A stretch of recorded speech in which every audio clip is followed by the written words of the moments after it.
Mang Pedreng? Dito kayo sa loob.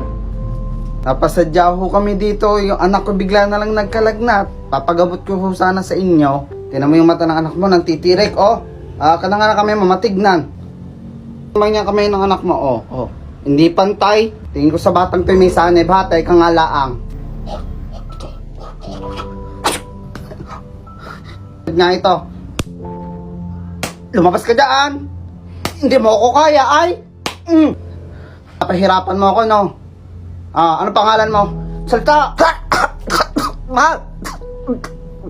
Ito mo ang mawawala na, ha? Lumabas ka sa katawang iyan. Labas! Matara nang umuwi. Ay, talagang pinapahirapan mo yung bata. Di na makalakad. Pauwi na sila, eh. Wala naman mo kasi akong sana, eh. May lagnat lang ho ako.